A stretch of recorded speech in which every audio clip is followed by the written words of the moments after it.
1400 বছর আগে পবিত্র কোরআনে ইসরায়েলের পতন সম্পর্কে যা বলা হয়েছিল তা কি আজ বাস্তবে রূপ নিতে চলেছে? মানব ইতিহাসের এমন কিছু জাতির কথা বারবার সামনে আসে যাদের কাজ ও আচরণ নিয়ে যুগে যুগে তীব্র বিতর্ক সৃষ্টি হয়েছে। তাদের মধ্যেই অন্যতম একটি জাতি হলো বনি ইসরাইল।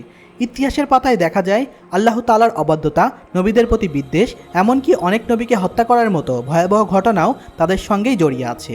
এই কারণেই বিভিন্ন সময় তারা লাঞ্ছনা, অপমান এবং কঠিন বিপর্যয়ের মুখোমুখি হয়েছে। আজকের বিশ্ব ও মধ্যপ্রাচ্যের পরিস্থিতি যেন সেই ইতিহাসের কথা আবার মনে করিয়ে দিচ্ছে। বিশেষ করে সাম্প্রতিক সময় ইরানের উপরে ইসরায়েলের ধারাবাহিক হামলা এবং উত্তেজনা পুরো অঞ্চলের পরিস্থিতিকে আরও অস্থির করে তুলেছে। আর এই প্রসঙ্গে অনেকেই স্মরণ করেন পবিত্র কোরআনের একটি সূরা বনি ইসরাইল। সেখানে তাদের অহংকার, অবাধ্যতা এবং পৃথিবীর বিপর্যয় সৃষ্টি করার বিষয়ে স্পষ্ট সতর্ক বার্তা উল্লেখ করা হয়েছে। অনেক ইসলামিক চিন্তাবিদ মনে করেন কোরআনের সেই আয়াতগুলো শুধু অতীতের কোনো ঘটনার বর্ণনা নয়, বরং ইতিহাসের ধারাবাহিকতার মধ্যেই তার প্রতিফলন দেখা যায়। তাহলে প্রশ্ন হচ্ছে, কোরআনে বনি ইসরায়েল সম্পর্কে আসলে কি বলা হয়েছে এবং বর্তমানে মধ্যপ্রাচ্যের উত্তেজনাপূর্ণ পরিস্থিতির সঙ্গে সেই বর্ণনার কোনো মিল কি সত্যিই খুঁজে পাওয়া যায়? তাহলে চলুন জেনে আসি। পবিত্র কোরআনে বনি ইসরায়েল সম্পর্কে একটি গুরুত্বপূর্ণ সতর্ক বার্তা উল্লেখ করা হয়েছে। সূরা বনি ইসরায়েলের একটি আয়াতে আল্লাহ তাআলা স্পষ্ট করে জানিয়ে দেন, এই জাতি পৃথিবীতে দুবার বড় ধরনের অশান্তি ও বিপর্যয় সৃষ্টি করবে এবং এক সময় তারা অত্যন্ত অহংকারী হয়ে উঠবে। এই ঘোষণার মাধ্যমে কোরআনে তাদের ইতিহাস এবং ভবিষ্যৎবাণী সম্পর্কে একটি গভীর ইঙ্গিত দেওয়া হয়েছে। ইতিহাসের বিভিন্ন বর্ণনায় দেখা যায় একসময় বনি ইসরায়েলরা শক্তিশালী হয়ে উঠেছিল এবং সেই ক্ষমতার প্রভাবে তারা অনেক সীমা অতিক্রম করেছিল।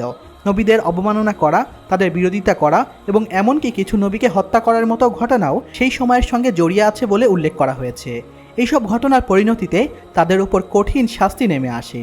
ইতিহাসবিদদের অনেকেই বলেন সেই সময় বেবিলনের শক্তিশালী শাসক বাখতে নাসার বনি ইসরায়েলদের উপরে আক্রমণ চালায়। তার বাহিনী জেরুজালেম দখল করে এবং বহু মানুষকে নিহত এবং বন্দী করে।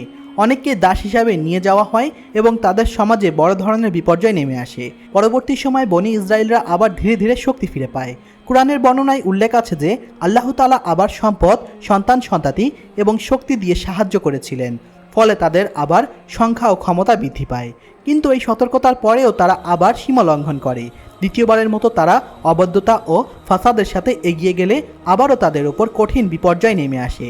এরপরে কোরআনের একটি গুরুত্বপূর্ণ সতর্কতা দেওয়া হয়েছে, যদি তারা নিজেদের সংশোধন করে তবে আল্লাহর রহমত তাদের উপরে উন্মুক্ত থাকবে, কিন্তু তারা যদি আবার একই পথে ফিরে যায় তাহলে শাস্তি আবার ফিরে আসবে, অর্থাৎ মানুষের কাজের ফল মানুষের কাছেই ফিরে আসবে। আজকের বিশ্বে মধ্যপ্রাচ্যের উত্তেজনাপূর্ণ পরিস্থিতি অনেককেই সেই আলোচনার দিকেই ফিরিয়ে নিয়ে যাচ্ছে। বিশেষ করে ইরানের উপরে ইসরায়েলের সামরিক চাপ ও হামলার ঘটনাগুলো নিয়ে আন্তর্জাতিক অঙ্গনে ব্যাপক আলোচনা চলছে। অনেকেই প্রশ্ন তুলেছে, ইতিহাস কি আবার নিজেকে পুনরাবৃত্তি করবে? আর তাই যদি সত্যি হয় তাহলে ভবিষ্যতে এই অঞ্চলের পরিস্থিতি কোন দিকে গড়াবে সেটি এখন বড় প্রশ্ন।